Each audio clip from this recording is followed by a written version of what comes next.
नमस्कार, स्वागत है आप सभी का हमारे YouTube चैनल पर। हम लोग आज संस्कृत लैंग्वेज में संस्कृत के कुछ प्रश्नों का प्रैक्टिस करेंगे, अभ्यास करेंगे। ये प्रश्न आपकी परीक्षा की दृष्टि से बहुत ही महत्वपूर्ण है। सभी प्रश्न संभावित हैं कि परीक्षा में पूछे जाते हैं। हमारे यहाँ से सबसे ज़्यादा प्रश्न पिछली बार के संस्कृत की क्लास में पूछे गए थे।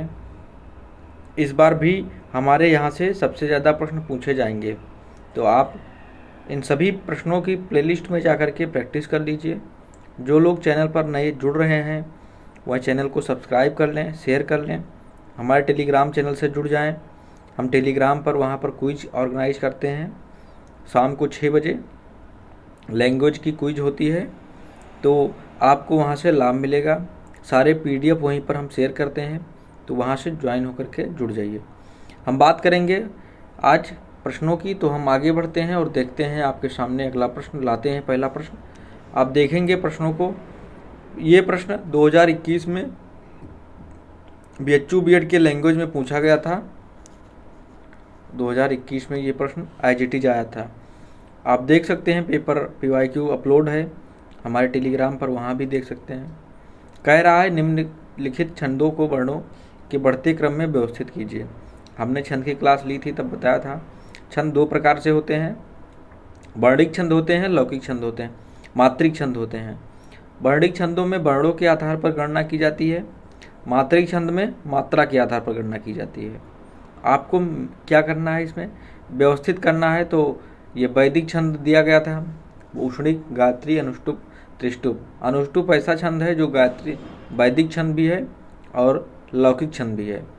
तो अनुष्टुप को ध्यान में रखिएगा। अगर प्रश्न बन जाए कि अनुष्टुप में निम्न में से कौन सा वैदिक छंद है, तो वहाँ पर आपको कन्फ्यूजन के लिए अनुष्टुप दिया जा सकता है। अनुष्टुप समझ जाइएगा। अनुष्टुप दोनों है, वैदिक भी है और लौकिक भी है। अनुष्टुप में प्रत्येक वर्ण में 8 मात्राएँ होती हैं। 32 वर्णों का ये पूरा छंद होता है। इसका मिलान करेंगे तो सबसे पहले बात करें तो पहला वैदिक मंत्र में तो गायत्री आता है, तो गायत्री हो जाएगा। गायत्री के बाद में उष्णिक आता है। गायत्री 3 पाद का वर्ण होता है, मात्रा होता है, छंद है। प्रत्येक पाद में 8 मात्राएं होती हैं। गायत्री में तो 24 मात्रा का ये छंद होता है, वर्णों का छंद होता है। और उष्णिक उसके बाद में आता है।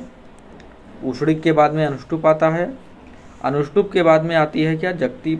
अनुष्टुप, पंक्ति, त्रिष्टुप, जगती। तो ये कर्म रहता है। तो यहाँ पर हम मिला लेंगे तो सबसे पहले क्या हो जाएगा, बी हो जाएगा।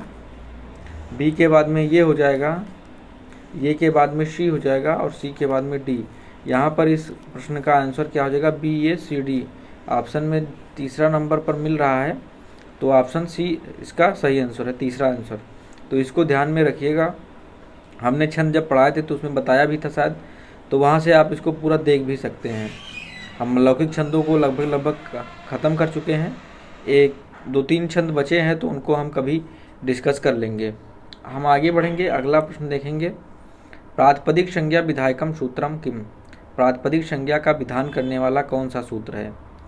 हमने कारक प्रकरण जब पढ़ाया है, स्टार्ट किया था, तो पहले प्रथमा विभक्ति कारक परिचय में प्रातिपदिक संज्ञा के बारे में बताया था।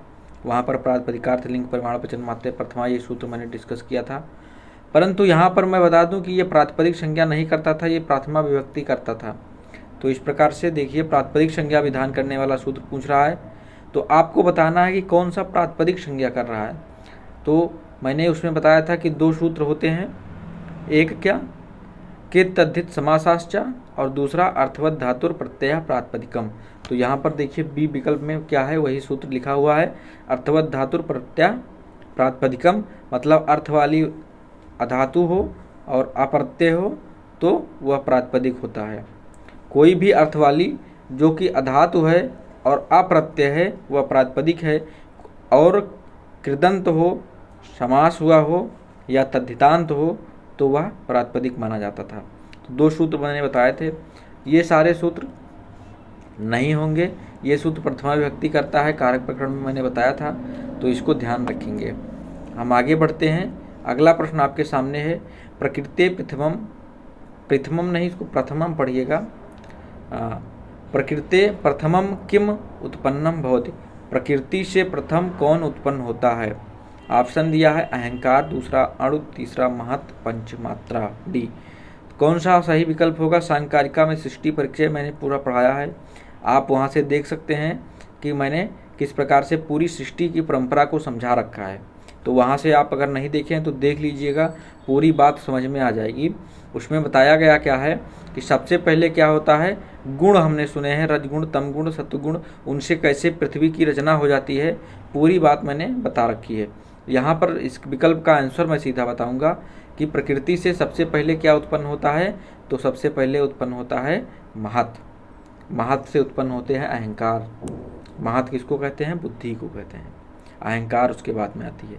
तो उसके बाद में पंचतन मात्राएं उत्पन्न होती हैं, 16 धातुएं उत्पन्न होती हैं, कैसे उत्पन्न होती हैं, एकादश इंद्रिया, सब पूरा डिस्कस कर रखा है। तो वहाँ से आप देख लीजिएगा, इसका विकल्प महत होगा। हम आगे बढ़ेंगे। अगला प्रश्न, मीमांसा सूत्रकार का अस्ति। मीमांसा सूत्रकार कौन है? तो मीमांसा दर्शन किसकी रचना है आपको बताना है। बात करेंगे गौतम किसके हैं, गौतम किसके हैं, तो गौतम न्याय के हैं। कपिल की बात करें तो कपिल किसके हैं, तो सांख्य दर्शन के कपिल हैं। जैमिनी किसके हैं, तो मीमांसा कौन सूत्रकार हैं, जैमिनी से सूत्रकार हैं। बी ऑप्शन इसका सही हो जाएगा।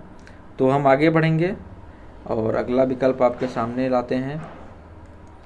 संभावनाम अथो प्रेक्षा प्रकृत्या शमैनियत। संभावनाम अथो प्रेक्षा प्रकृत्या शमैनियत कथन दिया है।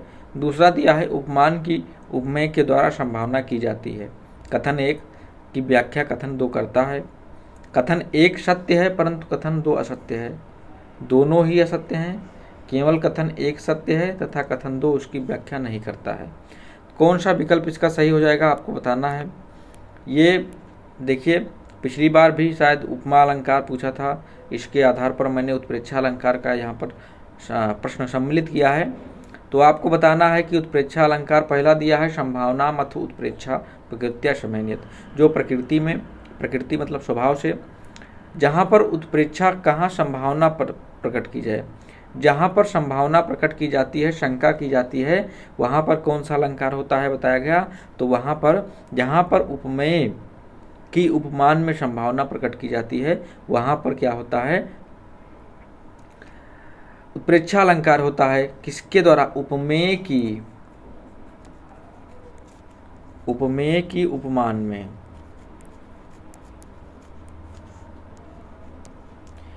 उपमेय की उपमान में संभावना जब उत्पन्न की जाती है, प्रकट की जाती है, तो वहां पर उत्प्रेक्षा अलंकार होता है। कथन दो क्या कह रहा है कि उपमान की उपमेय के द्वारा संभावना की जाती है। तो उपमान की द्वारा उपमेय में संभावना कभी नहीं की जा सकती है। इसका कारण क्या है? कारण मैं आपको स्पष्ट कर दे रहा हूँ। उपमान होता क्या है अगर बात करें हम, तो उपमान आपको पता होगा, नहीं पता है तो मैं बता देता हूँ।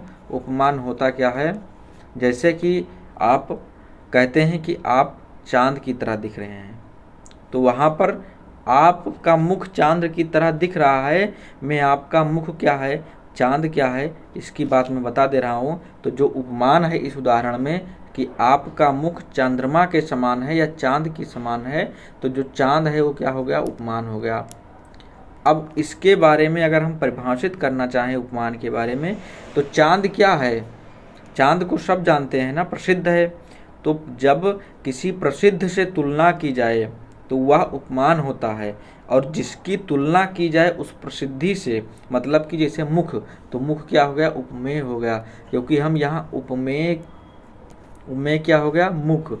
अब मुख की तुलना हम किससे कर रहे हैं, चंद्रमा से कर रहे हैं कि आपका मुख चंद्रमा के समान है।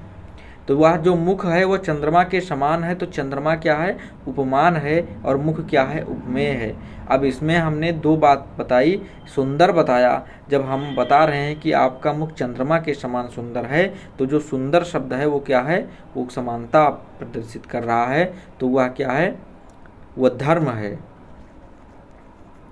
धर्मवाचक है या समानतावाचक शब्द बोलते हैं उसको, जो कि आपको क्या कह रहा है, दोनों को समान दिखा रहा है। जो तुलना कर रहा है किस आधार पर कर रहा है, तो सुंदरता के आधार पर कर रहा है। तो इसमें आपको ये बात, अब देखिए क्यों नहीं कर सकते, हमने कहा ना कि उपमेय की उपमान में उपमेय की संभावना कभी की न जा सकती। अब चांद की संभावना मुख में नहीं की जा सकती है, हाँ मुख की संभावना चांद में की जा सकती है। तो सही विकल्प क्या हो जाएगा? कथन 1 तो सही है पर कथन 2 गलत है या उसकी व्याख्या नहीं करता है। तो यहाँ पर ऑप्शन कौन सा सही हो जाएगा? केवल कथन 1 सत्य है परंतु कथन 2 असत्य है, ये सही हो गया। और दूसरा इसमें गलत ये हुआ है कि केवल कथन 1 सत्य है तथा कथन 2 उसकी व्याख्या नहीं करता है, तो ये भी बिल्कुल सही हो जा रहा है। तो ये थोड़ा प्रश्न बनाने में ये अनुचित हुआ है, आप समझ लीजिए कि यहाँ पर लिखा है कि केवल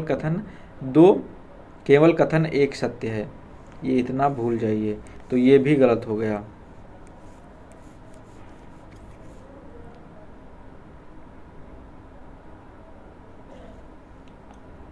इसको कर लीजिए केवल कथन 2 सत्य है, इसको कर लीजिए केवल कथन 2 सत्य है, तो कथन 1 सत्य है परंतु कथन 2 असत्य है, या उसकी क्या है व्याख्या नहीं कर पा रहा है। उपमेय की उपमान में जब संभावना की जाती है तो वहाँ पर उत्प्रेक्षा अलंकार होता है। आपको बता दें कि जब धातु के साथ उत्प्रेक्षा अलंकार, जब धातु के साथ शब्द जुड़ते हैं जैसे कि मन्य, संज्ञे, अहम, ये सारे शब्द की मानो शंका कर रहे हैं, तो धातु के साथ जब जुड़ते हैं तो वहाँ पर उत्प्रेक्षा अलंकार होता है। ये बात आप ध्यान में रखिएगा, वैसे कभी पूछा नहीं जाएगा, केवल इतनी इस प्रकार के प्रश्न पूछे जाते हैं। तो इस प्रकार के प्रश्न थोड़ा अभ्यास कर लीजिए हमारे साथ, क्योंकि हम करा रहे हैं अभ्यास। और इसी के साथ आप चैनल को सब्सक्राइब भी करिए और शेयर भी करिए। यदि वीडियो पसंद आ रही होगी तो लाइक भी कीजिए। विश्लेष होने पर कौन सा कारक होता है बताइए? विश्लेष होने पर कौन सा कारक होता है? हमने बहुत बार बताया है आपको, हमने कारक प्रकरण स्टार्ट करने पर भी बताया था कि जहाँ पर विश्लेष होता है वहाँ पर क्या होता है? अपादान कारक होता है। जैसे कि हिमवतो गंगा प्रभोत, हिमालय से गंगा निकलती हैं। तो कौन सा विकल्प हुआ यहाँ पर? डी ऑप्शन इसका सही आंसर हुआ। बाकी सब चीज़ बता चुका हूँ, कर्म बता चुका हूँ, कर्ण की क्लास लेने वाले हैं हम। कर्म पूरा खत्म कर दिया है, प्रातिपदिक संज्ञा खत्म हो गई है, प्रातिपदिक मतलब कि प्रथमा विभक्ति खत्म हो गया है, करण और संप्रदान, उसके बाद अपादान और उसके बाद में अधिकरण। आगे बढ़ेंगे, अगला प्रश्न देखेंगे। कादयो मा वसाना वर्णा भवंती, कादयो मा वसाना वर्णा भवंती मतलब का से कादयो मा वसाना एक अवसान वर्ण होते हैं, इनकी अवसान संज्ञा होती है। अब इसका पूछ रहा है कौन से होते हैं, तो इसमें बताना है ऊष्म, संकेत, अंतस्थ या स्पर्श। तो ये सूत्र है, अगर मैं सूत्र की बात करें तो सूत्र क्या कहता है? सूत्र है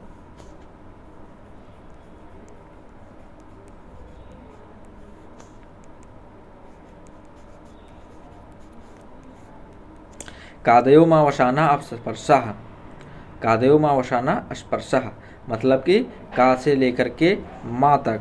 कहाँ से? का से लेकर माँ तक।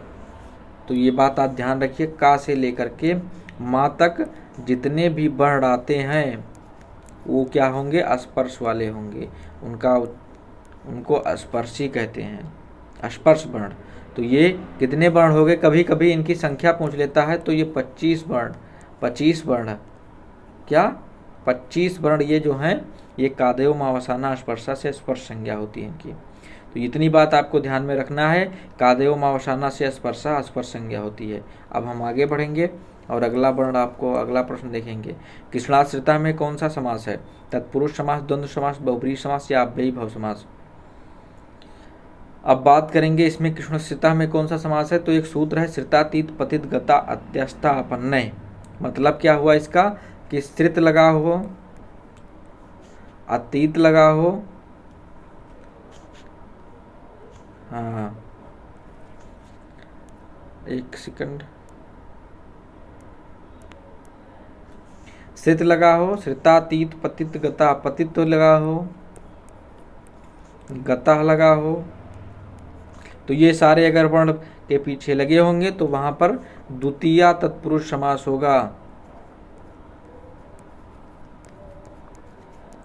कौन सा समास होगा? द्वितीया तत्पुरुष समास होगा। तो ये बात आप ध्यान रखेंगे। श्रितातीत पतित गता अत्यस्ता आपन्नः एक सूत्र है जिसके आधार पर श्रित पतित गता ऐसे जैसे रहा कूप गता, कूप पतिता, ये सब लग गया अगर तो वहाँ पर कृष्ण श्रिता कृष्ण की आश्रित है, कूप पतिता, कुएं में गिरता हुआ। तो ये सारे बात अगर आती है, कहीं भी लगा होता है, तो आप द्वितीय तत्पुरुष समास अंक बंद करके मार देंगे। आपको वहाँ पर द्वितीय तत्पुरुष समास चूज करना है। तो यहाँ पर कौन सा ऑप्शन सही हो गया? पहला ही ऑप्शन इसका सही आंसर है। अब हम आगे बढ़ेंगे, अगला प्रश्न देखेंगे आपके सामने। ये बहुत ही प्रसिद्ध प्रश्न है, हर बार पेपर में आ जाता है किसी न किसी रूप में, कि रामेण बाणेन हता बाली, वाक्य में बाली कौन कारक है? रामेण बाणेन हता बाली। देखिए यहाँ पर कन्फ्यूजिंग बहुत चीज़ों को करता है, हम आपको बता देंगे कि आप कन्फ्यूज बिल्कुल नहीं होंगे। यहाँ पर बताया क्या है, देखिए रामेण में तृतीया, बाणेन में तृतीया, हता में क्या है? क्रिया है, और बाली क्या है? प्रथमा है। अब देखिए यहाँ पर प्रथमा विभक्ति में कौन सा कारक होता है? प्रातिपदिक में प्रथमा विभक्ति लगती है, हमने बताया। जहाँ पर उक्त होता है वहाँ पर प्रथमा विभक्ति लगती है अनभिहिते से, तो मैंने बताया उसको भी जब कारक पढ़ा रहा था। अब यहाँ पर बात कर रहा है बाली में कौन सा कारक है, तो बाली में कौन सा कारक है? कर्म कारक है। अब कैसे कारक कर्म है? कर्म कारक कब होता है? जब कर्ता इप्सित हो, कर्ता को सबसे ज़्यादा प्रिय हो, या कर्ता जिसको सबसे ज़्यादा चाहे उस क्रिया के द्वारा। हता क्रिया के द्वारा क्या चाहता है कि कर्ता? कर्ता कौन है? राम। अनुक्त कर्ता, अनुक्त कर्ता में तृतीया लगी है, जब हम तृतीया विभक्ति पढ़ेंगे तो बताएंगे। तो यहाँ पर रामेण क्या है? अनुक्त कर्ता है, अनुक्त कर्ता कर्मवाच्य में है। तो राम के द्वारा, राम ने बाण के द्वारा, कर्ता ने कर्म को करण से अपादान संप्रदान के लिए अपादान से दूर जब जाते हैं, तो ये बात आपको ध्यान में होगी। तो राम ने बाण के द्वारा मतलब करण साधन, तो राम ने बाण के द्वारा, हता माने मारा, बाली माने बाली को। अब राम ने को, कर्ता ने कर्म को, तो कर्म हुआ बाली इस आधार पर भी। अब अगर अच्छे से जानकारी चाहिए तो कर्ता को जो सबसे ज़्यादा क्रिया में जब इप्सित हो, जो सबसे ज़्यादा कर्ता करना चाहे, तो उसको क्या कहते हैं? कर्म कहते हैं। अब कर्म, हता क्रिया मारने की क्रिया के द्वारा कर्ता किसको सब मारना चाह रहा है? तो बाली को मारना चाह रहा है। मारने का ध्येय किसको है? बाली को। तो कर्ता हो गया प्रथमा, और कर्ता में द्वितीया होनी चाहिए, पर कर्ता क्या है? यहाँ पर उक्त है। उक्त क्योंकि है? क्योंकि हता प्रत्यय के साथ में लगा हुआ है, और अनुक्त कर्ता हो गया तो उक्त कर्म हो गया। अब उक्त कर्म में प्रथमा विभक्ति हो गई तो बाली प्रथमा विभक्ति में आ गया। और यहाँ पर पूछा कारक कौन है, तो कारक कौन सा है? कर्म कारक है। तो डी, इसका बी ऑप्शन सही आंसर है। तो ये बात आप ध्यान में रखिएगा। हम आगे बढ़ेंगे, अगला प्रश्न देखेंगे आपके सामने। उचित विकल्प का चुनित, आपको उचित विकल्प का चुनाव करना है।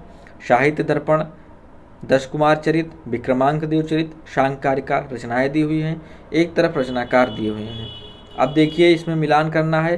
साहित्य दर्पण किसकी रचना है? तो सबको पता होगा, नहीं पता है तो आप जान लीजिए, साहित्य दर्पण विश्वनाथ की रचना है।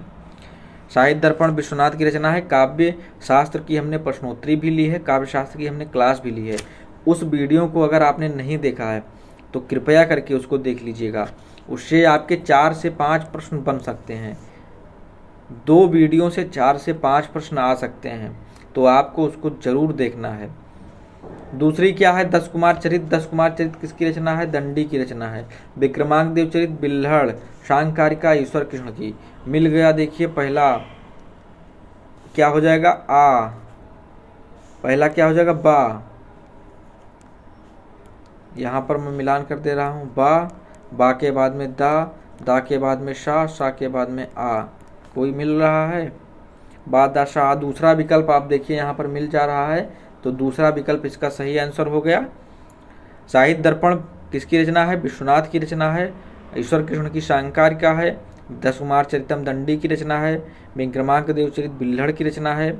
अब हम आगे बढ़ेंगे, अगला प्रश्न देखेंगे। अगले प्रश्न को क्या कह रहा है? होत्री कारा में कौन सी संधि है? बहुत ही आसान सूत्र है। वृद्धि, इसमें क्या है? दीर्घ संधि है।